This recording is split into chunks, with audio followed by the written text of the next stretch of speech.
살다 보면 비슷한 일이 늘 반복될 때가 좀 있어요. 그게 내 문제인지 세상의 문제인지 여기 피하면 피해서 옮겼는데 여기서 또 비슷한 게 만나요.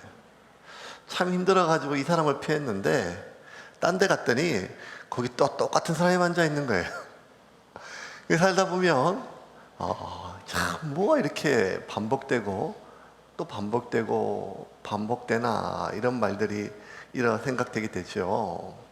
우리가 지난주까지 이제 한 3개월 넘게 13장을 살펴보면서 비시디아 안디옥에서 바울과 바나바가 복음을 전하고 많은 유대인들이 그리고 또 유대교로 개종한 헬라인들이 바울과 바나바의 설교를 듣기 위하여 온 시민들이 모였던 것들을 보고 그 회당에서 설교를 하고 말씀을 가르치던 그러한 유대 설교자들이 바울과 바나바를 시기하여 그들에게 온갖 비방과 악담을 거짓을 퍼뜨리고 심지어 그들을 죽이고자 했던 그 일들을 봤죠.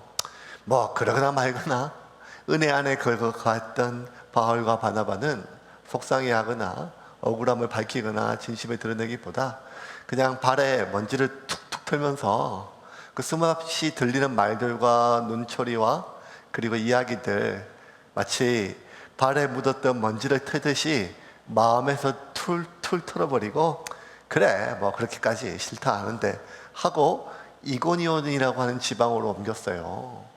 비시디아 안디옥에서 이 이고니온까지는 한 180km 정도 되는데 뭐 산을 한 30개 정도 넘어야 돼. 산을 2000년 전이니까요 보통 그 길이 아니죠. 그래도 바울과 바나바는 그곳을 넘어왔어요. 산을 30개나 넘어왔으니 얼마나 긴 여정일까요? 그래서 이고니온 지방에 도착하자마자 어디를 또 갔는가 하면 안식일에 맞춰서 회당에 갔어요. 회당에 가서 말씀을 전했죠. 말씀을 전했더니 또 많은 유대인들이 그 말씀을 받아들이고 예수께 돌아왔어요. 어떤 일이 또 벌어졌는가 하면 이고니온에서 또 그 회당에서 설교하던 설교자들이 마음에 또 시기가 가득해서 바울과 바나바에 대해서 온갖 거짓과 악행들을 늘어놓기 시작을 했어요. 오늘 본문은 그렇게 시작하게 됩니다. 1절, 2절 우리 메시지 버전으로 한번 읽겠습니다. 메시지 버전 시작. 바울과 바나바는 이고니온에 도착하여 늘 하던 대로 유대인 회당에 가서 메시지를 전했다. 메시지는 유대인과 이방인 양쪽 모두를 설득시켰다. 그 수가 적지 않았다. 그러나 믿지 않는 유대인들이 바울과 바나바에 대한 허위 사실을 유포하여 사람들의 마음에 불신과 의혹의 씨를 뿌렸다. 지금 같으면 허위사실 유포죄로 고발하면 되죠. 근데 이게 뭐 2000년 전이니까요. 그리고 이 동네는 그들의 동네예요. 마을 유지죠. 그러니까 뭐가 좀 쉽지가 않은 상황입니다. 2절 계속 좀 볼까요? 2절 말씀. 그러나 믿지 않는 유대인들, 그러니까 뭐 하나님 믿지 않다 이런 말이 아니라 바울과 바나바가 전했던 그 복음을 믿지 않는 유대인들, 은혜 안에 거하지 못했죠. 그러니까 바나바에 대한 허위 사실을 유포하여 사람들의 마음에 불신과 의혹의 씨를 뿌렸다. 저는 이런 번역이 참 좋아요. 그러니까 불신과 의혹의 씨를 뿌렸다. 예. 왜냐하면 이게 얼마나 우리가 마음에 상상력이 돼요. 씨는 자라잖아요. 툭툭 말만큼 잘 자라나는 게 없는 것 같아요. 제가 지금까지 본 것 중에 제일 빨리 자라는 것은 콩나물이거든요. 근데 콩나물보다 비교할 수 없을 만큼 이 말은요, 그래도 콩나물은 물이라도 줘야 되는데 이 말은요 아무것도 안 줘도 지 혼자 뿌리 쑥쑥 내리고 쑥쑥 자라가지고 5만 가지 얘기를 다 하지요. 예. 그러니까 사람들의 마음에 의혹과 불신의 말이 뿌려졌어요. 의혹과 불신의 씨가 뿌려졌어요. 그랬더니 그 마음에 그것이 안착되었어요. 뿌리를 내렸어요. 자랐어요. 신기하죠. 근데 왜 신기한가 하면 그 말이 뿌려진 마음이, 그 말이 들려진 사람들의 귀가, 마음이 누군가 하면 바울과 바나바의 설교를 듣고 바울과 바나바가 전했던 말씀을 듣고 은혜를 받고 하나님께 예수께로 돌이켰던 사람이에요. 그렇다면 그 예수께 돌이켰을 정도면 바울과 바나바를 전적으로 신뢰하지 않았겠습니까? 신뢰하지 않는 사람의 전하는 말을 우리가 어떻게 믿겠어요? 어떻게 우리가 받아들이겠어요? 그런데 그토록 강하게 신뢰했고 그리고 확신했던 바울과 바나바에 대한 모든 마음들이요, 반복적으로 그 거짓과 의혹과 불신의 씨가 뿌려지니까요, 이게 감당이 안 되는 거예요. 참 말이 능력이 있어요. 여러분, 멀쩡한 사람도 계속 옆에서 엄한 소리 계속 해보면 그냥 자기, 그러니까 이 우리나라 속담이 참 요상해요. 아니 땐 굴뚝에 연기 나랴.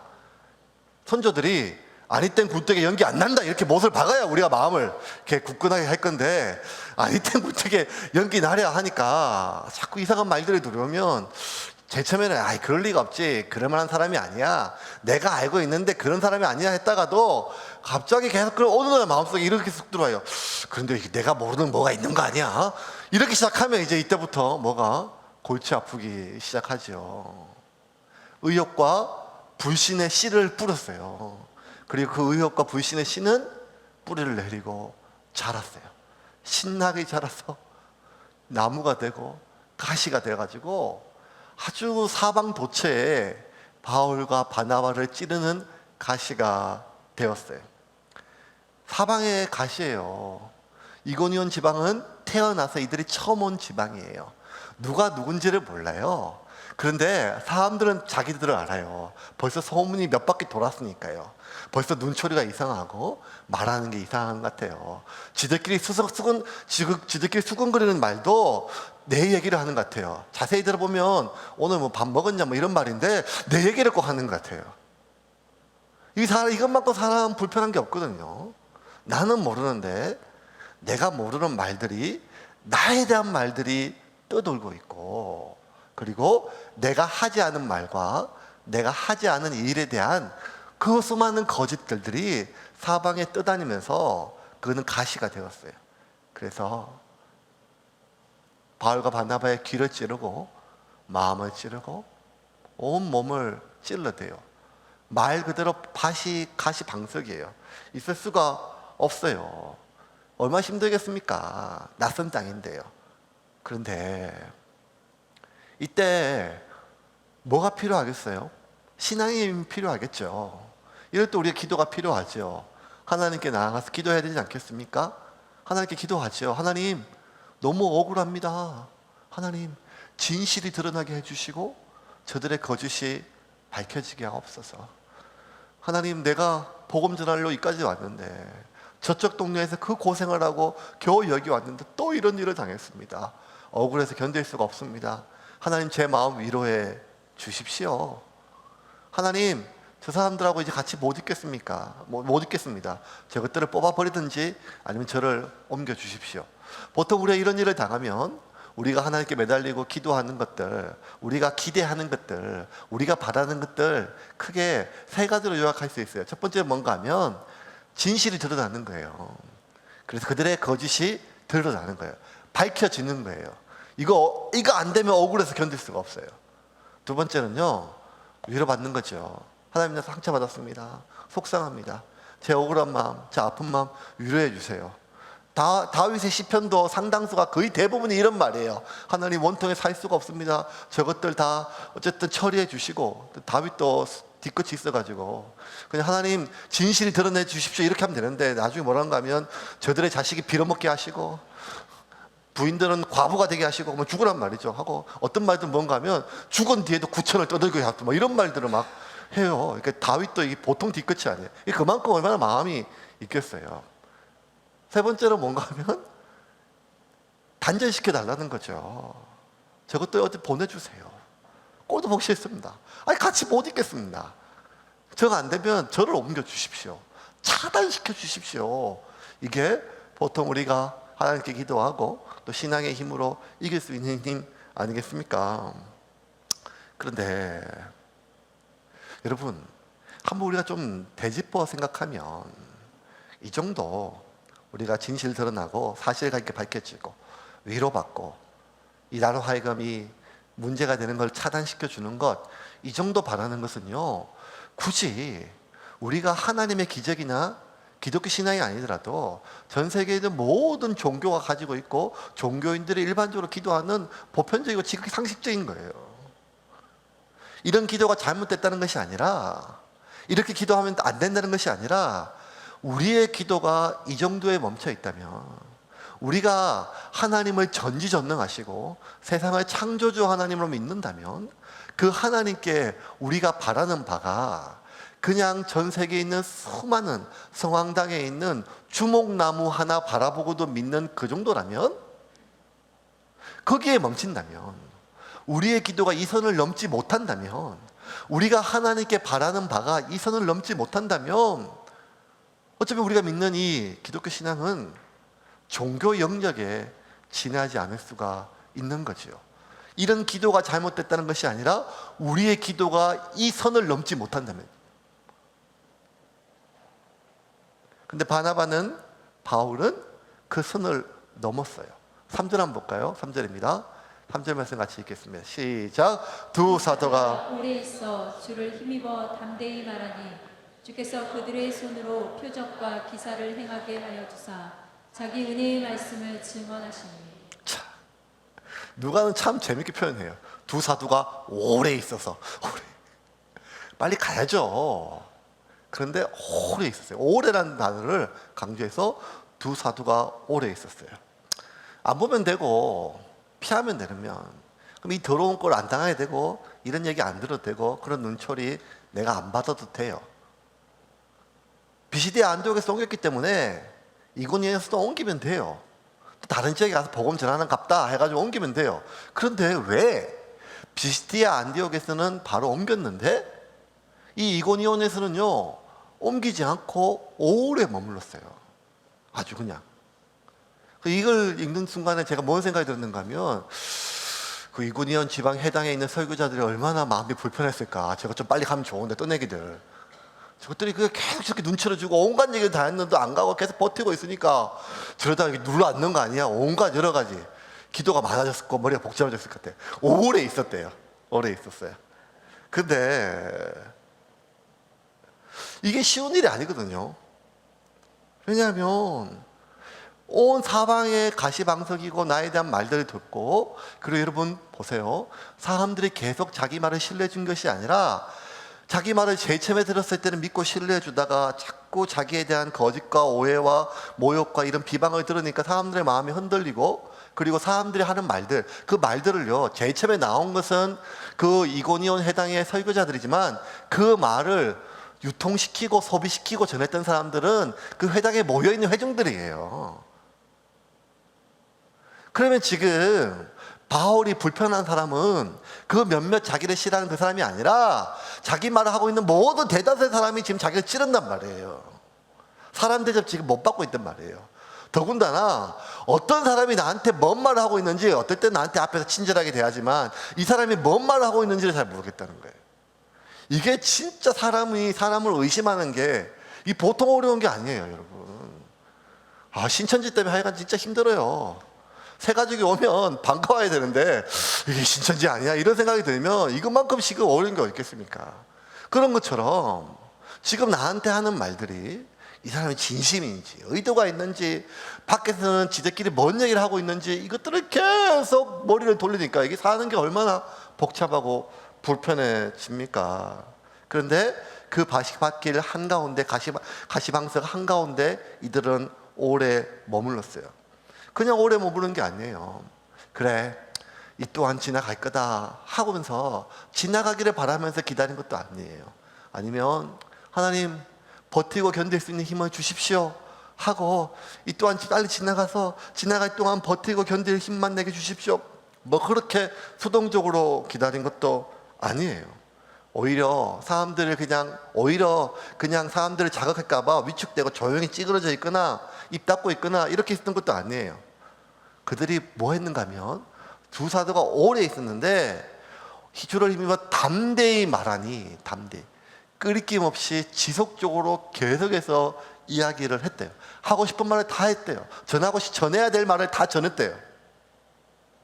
어떻게 이럴 수가 있었을까요? 사도이기 때문에, 바울과 바나바기 때문에, 하나님께 목숨 던졌기 때문에, 두려움 없기 때문에 아니요. 우리가 바울 서신을 읽어보면 바울과 바나바 역시 얼마나 많이 우리와 똑같은 성정을 가지고 두렵고 떨리고 마음이 약한 사람인지 모릅니다. 근데 그럼에도 불구하고 그들이 오히려 그 가시밭길 한가운데서 오래 머물면서 위축되고 지나가기 기다린 것이 아니라 오히려 담대하게 끄리낌 없이 이야기할 수 있었던 가장 큰 힘은 무엇인가 하면 주를 힘입어라고 하는 거예요. 주를 힘입어.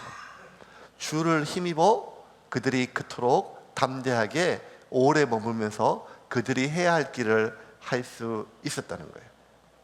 여러분, 지속적으로 하나님 앞에 머무는 사람은, 반복적으로 말씀 앞에 자기를 노출시키는 사람은, 하나님 앞에 말씀을 통해서 지속적으로 지지를 받는 사람은 상황과 사람들에게 절대로 일희일비하지 않습니다.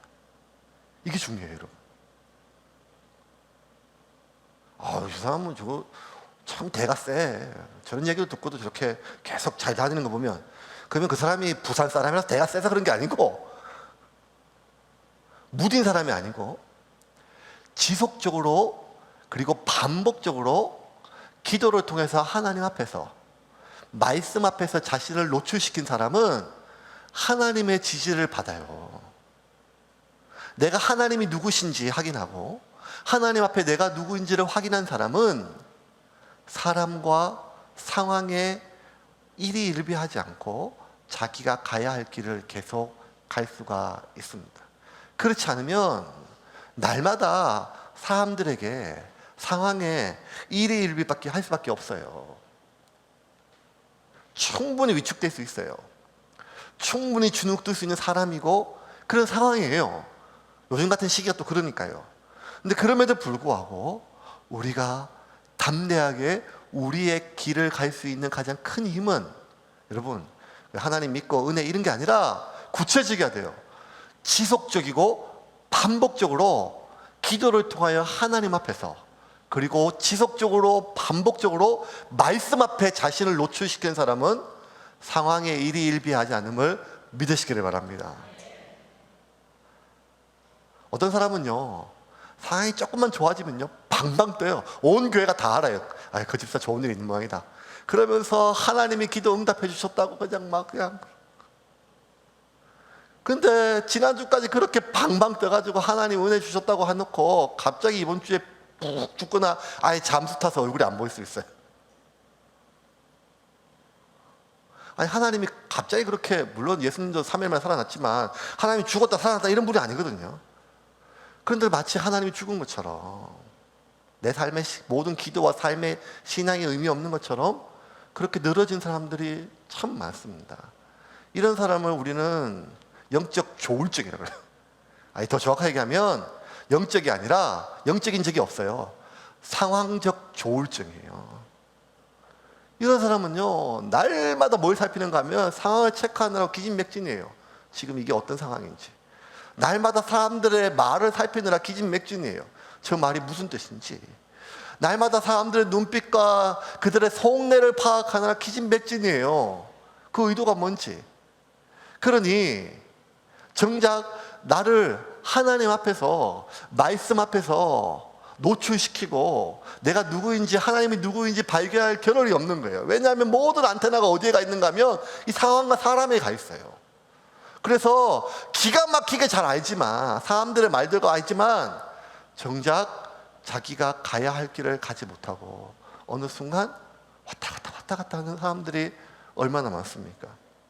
근데 바울과 바나바는 하나님 앞에서 늘 기도 안에서, 말씀 앞에서 하나님이 누구이시고 자기가 누구이신지를 확인했어요. 왜냐하면 그렇지 않으면 견딜 수가 없기 때문이에요. 그렇지 않으면 살 수가 없기 때문이에요.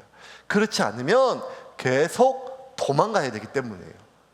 바울과 바나바는 지속적이고 반복적으로 기도 안에서, 말씀 안에서 하나님이 누구이시고 자기가 누구이신지를 확인했기에 그들은 그 바시강석 한가운데 오래 머물며 자신의 길을 갈 수 있었음을 믿으시기를 바랍니다.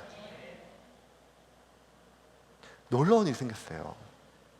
그렇게 바울과 바나바가 선을 넘었어요. 대다수의 사람들은 그냥 안전하게 위로받고 진실이 드러나고 억울함 풀어지고 이 고통과 이 모든 힘든 상황에서 차단되기를 바라는데, 바울과 바나바는 오히려 선을 넘어서 그곳에 머물면서 하나님의 말을 담대하게 전하니까, 이 바울과 바나바가 선을 넘으니까 어떤 일이 벌어졌는가 하면 하나님이 선을 넘으셨습니다. 3절 다시 한번 읽어볼까? 시작. 두 사도가 오래 있어 주를 힘입어 담대히 말하니 주께서 그들의 손으로 표적과 기사를 행하게 하여 주사 자기 은혜의 말씀을 증언하시니. 자, 비시디 안디옥에서 말씀을 오래 전했어요. 많은 사람들이 따랐어요. 하지만 그 어떤 기사와 이 기적들이 드러난 것에 기록되지 않았어요. 근데 이고니온에서 오래 머물면서 하나님의 말씀을 전하면서 계속 하니까 하나님이 기적을 행하셨어요. 이적을 행하셨어요. 여러분, 기적과 이적은 그것 자체가 신비로운 능력이 아니라 하나님이 하신 말씀을 확정하는 죄례임을 믿으시길 바랍니다. 기적 자체가, 이적 자체가 중요한 것이 아니라 그것을 통해서 우리가 하나님을 믿게 돼요. 성령의 은사도 마찬가지예요. 성령의 신비로운 삶의 경험들이 있어요. 그것이 방언이 될 수 있고 성령의 뜨거운 체험이 많은 것이 있었어요. 근데 그것 자체가 우리를 강하게 하는 것이 아니라 그러한 신비로운 체험이 우리로 하여금 말씀을 확신하게 했음을 믿으시기 바랍니다. 바울과 바나바가 기적이 행하니까요, 이제는 바울과 바나바가 했던 말들에 대해서, 그 말씀에 대해서 의심하던 눈초리가 사라졌어요. 아, 진짜다. 저들이 전하는 거 진짜다. 저들이 했던 말 진짜다. 저들이 가르쳤던 말씀은 진짜다. 왜냐하면 하나님이 기적과 이적으로 그들이 전한 말을 확정해 주셨기 때문에.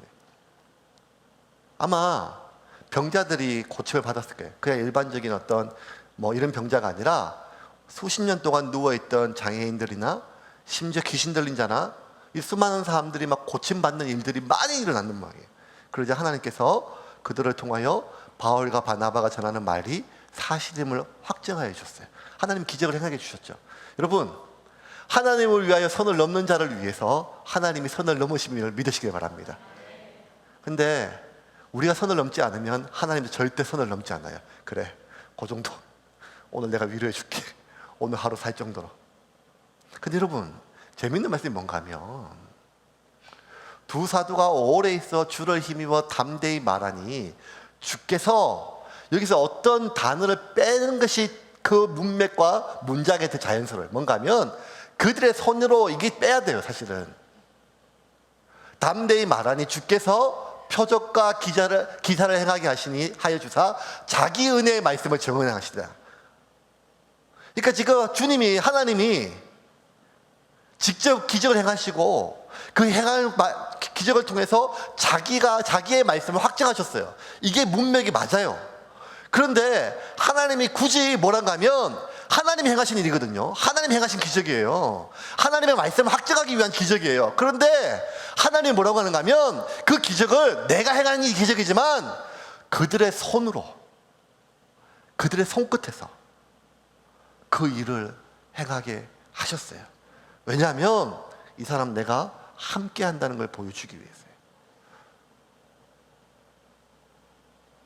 모세가 수백만 명을 이끌고 홍해 앞에 있을 때, 홍해 앞에 가로막혔을 때 하나님이 가르시면 되거든요.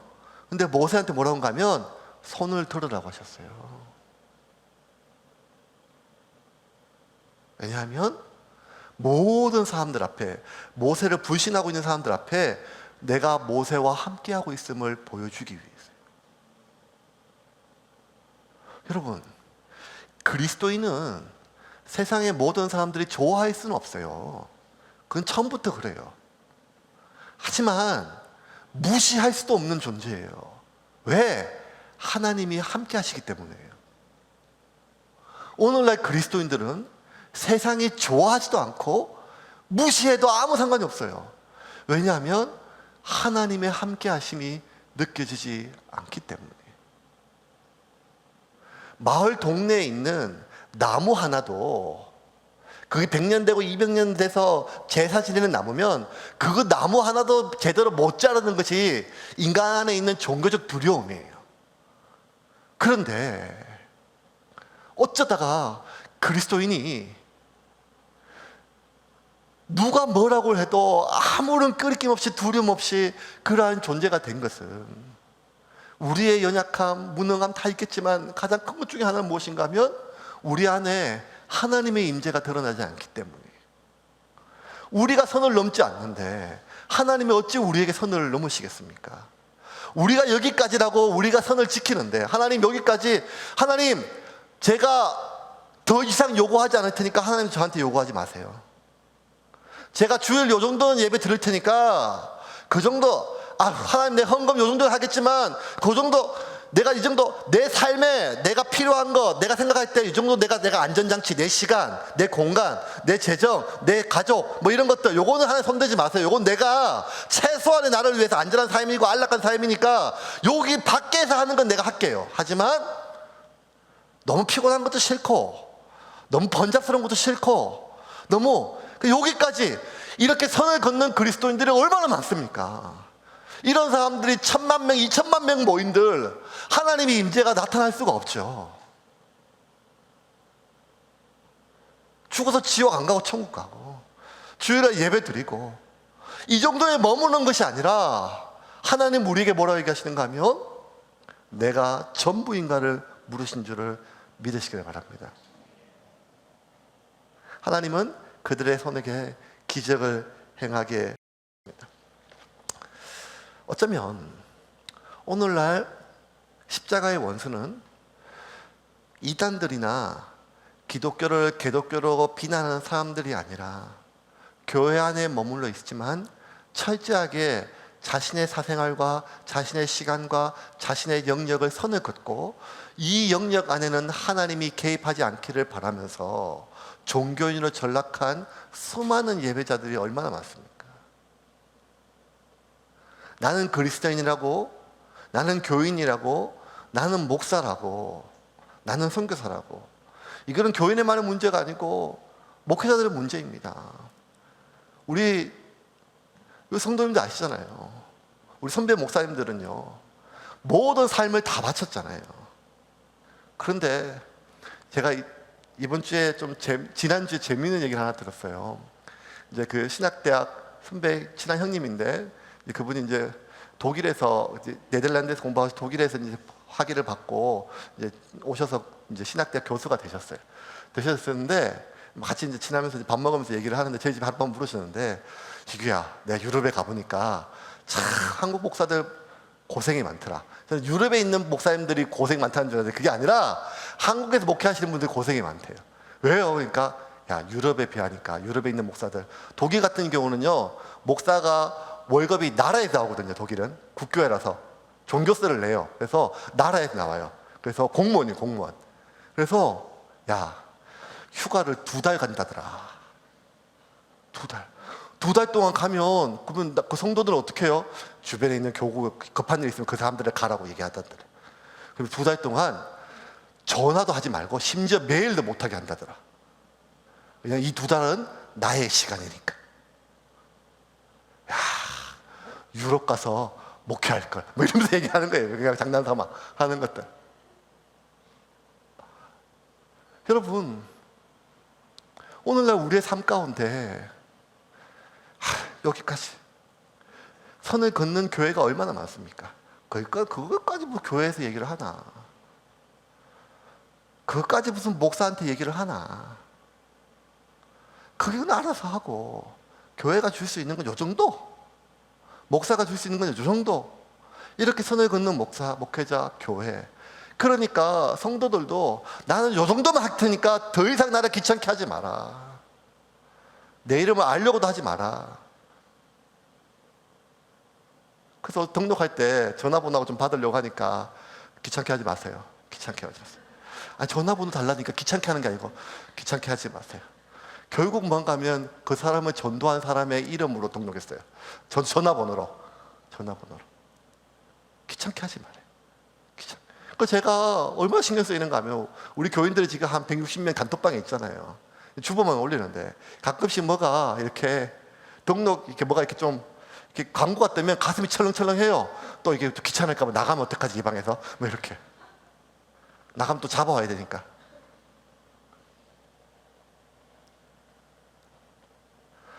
우리가 만들어 놓은 안전장치 그 안에서 이것이 깨어질까봐, 이것이 훼손될까봐 선을 긋는 그리스도인들에게 하나님은 결탄코 선을 넘지 않으심을 우리가 기억해야 될 것입니다. 말씀을 좀 정리하겠습니다. 인생을 살다 보면요, 어느 순간에 어느 시점을 계기로 하나님께서 우리에게 결단을 요구한 시기가 와요. 그게 어딘가 하면 하나님께 완전히 나를 던지기를 바라는 시기가 와요. 왜냐하면 우리가 믿는 이 기독교는 종교가 아니라 진리이기 때문이에요.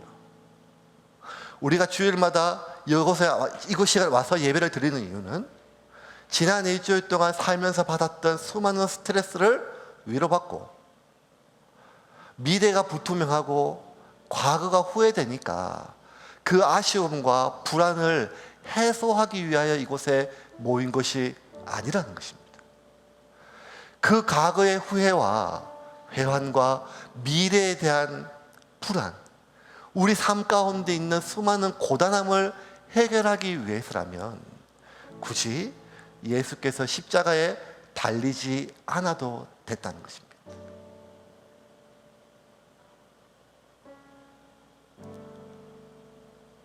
우리가 간절히 소중히 여기는 것을 위해서 그것이 회사든 그것이 직장이든 사업이든 교회든 소명이든지 간에 우리가 마지막까지 포기 못하는 선이 있다면 그것은 자식입니다.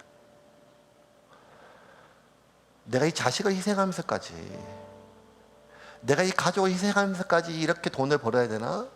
이 회사에 충성해야 되나? 이 소명에 내가 나를 바쳐야 되나 하는 마음이 들지요. 마지막까지 우리가 포기 못하는 것이 뭐가 있다면 그것은 가족이고 그것은 자식입니다. 그런데 하나님은 우리에게 자식을 드렸음을 믿으시기를 바랍니다. 그리고 그 하나님은 우리의 삶 가운데 개입하기를 원하십니다. 사랑하는 여러분, 일주일 동안 고민하십시오. 여러분이 선을 그은 겁니다.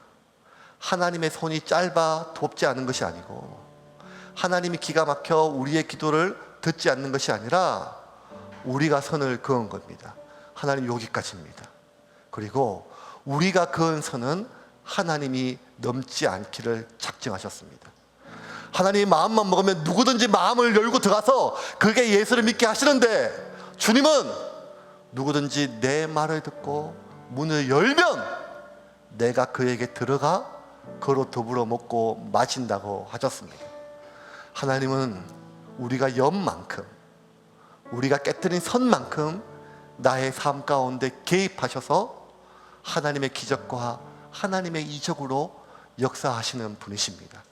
기적과 이적은 2000년 전에 끝난 사건이 아니라 지금도 자신의 모든 삶을 하나님 앞에 던지고 말씀 앞에 자신을 던진 사람들의 삶 가운데 일어나고 있는 현장입니다. 지금 내 삶에 일어난 수많은 것들, 우리가 은혜 받았다고 얘기하는 것들은 어쩌면 하나님이 아니고서라도 하나님이라는 단어를 빼도 충분히 설명할 수 있는 위로 평안입니다. 지금 우리에게 필요한 것은 하나님 한 분 외에는 설명될 수 없는 하나님의 기적임을 믿으시기를 바랍니다. 그 기적과 이적이 우리 삶 가운데, 우리 손 가운데, 우리 손끝에 행해지기 위해서는 우리가 선을 넘고 내 삶을, 나를 말씀 앞에 던지고 하나님께 던질 때 이루어짐을 믿으시기를 바랍니다.